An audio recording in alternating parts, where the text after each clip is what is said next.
the very distressing rise of hatred against Palestinians, those perceived to be Palestinians, and Arabs and Muslims here in the United States in the context of the slaughter in Gaza. And we are very, very honored to be joined for this segment by Abed Ayub, who's the executive director of the excuse me, Arab American Anti-Discrimination Committee. Abed, thank you so much for being with us.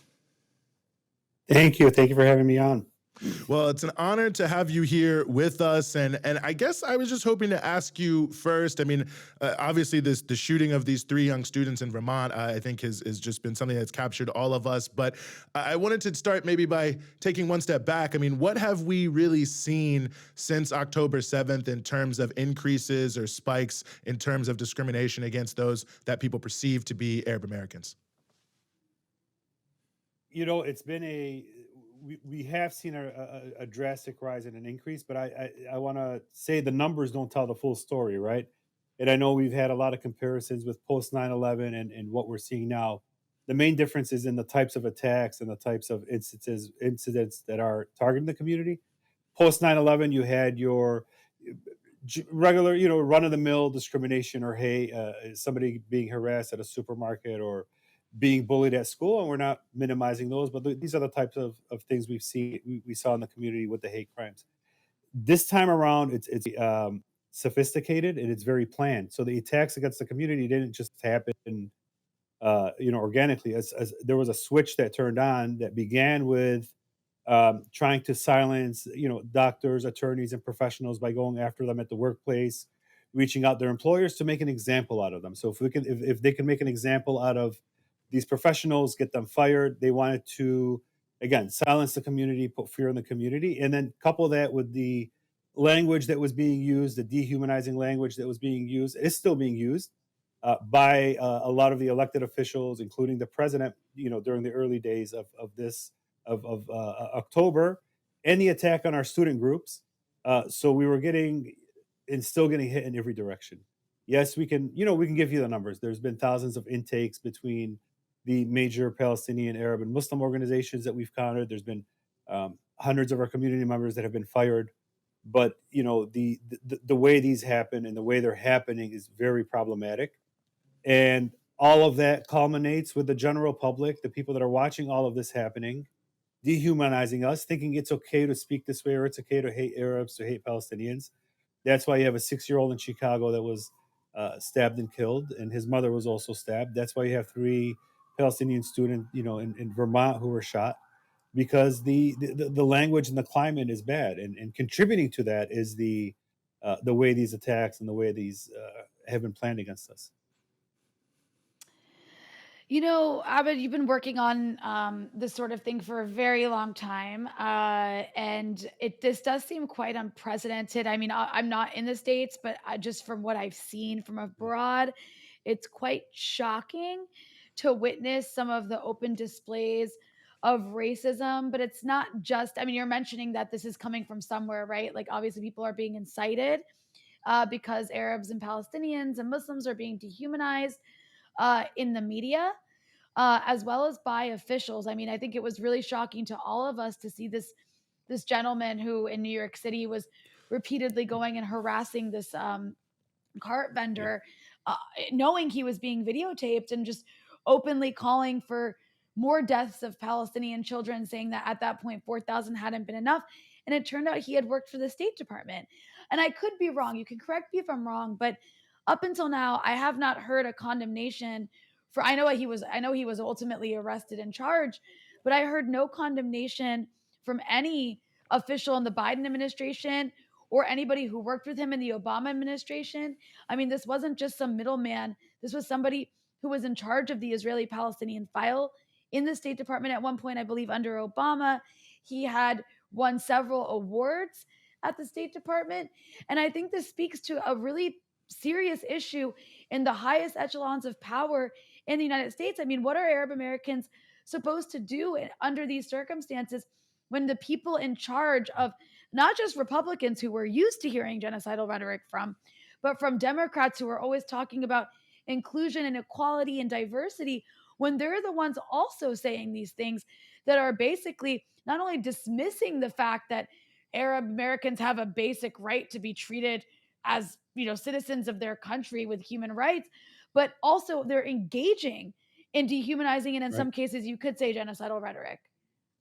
You're right. You're absolutely right. There's been no condemnation from the State Department, the Obama administration, or anybody that we've heard of come out against this guy. And an important point you touch on: this is not only from the Republican Party or conservatives. This is the hate is coming from it's bipartisan hate. We're calling it, like, it's coming from all directions. It's not isolated to like one geographical area. You're seeing it happen in New York. You're seeing it happen in the South and in other parts of the country. So it is, again, it's not an isolated thing, and it's not. We are seeing it coming from Democrats that are contributing to this, and coming from progressives and liberals that aren't really willing to stand up with Palestinians, willing to stand up with Arabs, and are contributing to the rhetoric. The issue we had within a week or two, we immediately felt, actually sooner than a week, like we felt abandoned, where a lot of the allies that were marching in 2017 with, going to the airports, and a lot of these larger, organizations based out here in DC that were ready to stand with the Muslim community, with the Arab community, they were nowhere to be found.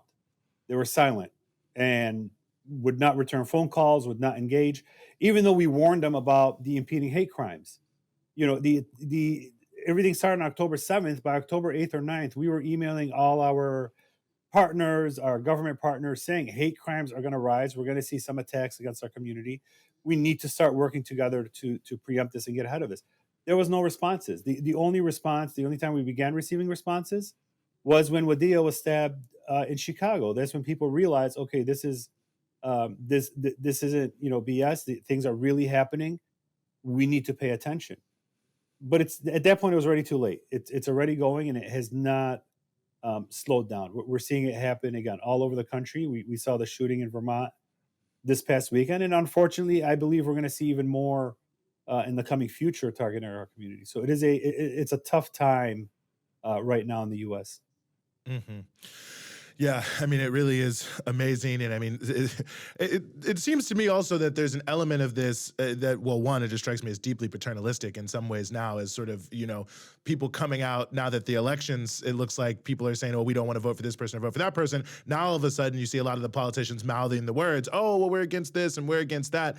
But it seems to me that one other issue here is, this to some degree is sort of reality based. And so on the one hand, you have the Biden administration rolling out initiatives saying they're against Islamophobia, but still unwilling to really aggressively push for a ceasefire. And it almost seems that in some ways they want to have their cake and eat it too. A lot of these officials is they want to say, well, we care so much now they care so much about how our constituents are feeling, but they don't also want to address more deeply the causes of what is making this hatred rise to such a high degree. And it almost feels, to me, it just feels like for just myself, during the 2020 uprising, when people say, well, we care so much about racism, but then they don't want to seriously address the issue of what the police are doing in our community. It feels like this is kind of a similar issue with how, on the one hand, I'll say I'm against Islamophobia, against anti-Arab hate, but then on the same token, you want to say, but I'm actually 100% for this war continuing and this slaughter continuing in Gaza.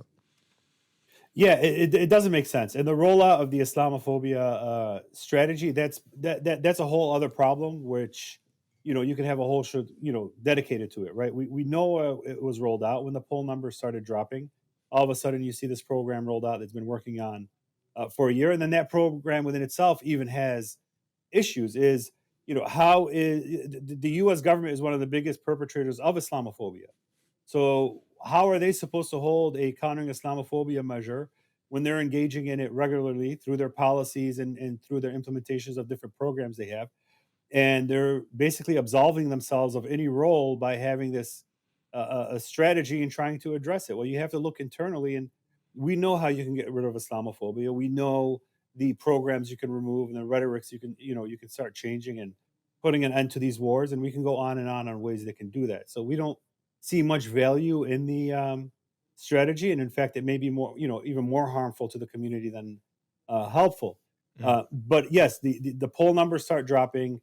People now are starting to talk about the elections, but as we've been saying, I've been saying, publicly on my social media channels, it's kind of too late. I mean, 2024 is a going to be a brutal year for Democrats. They've underestimated the impact this genocide is going to have on the community.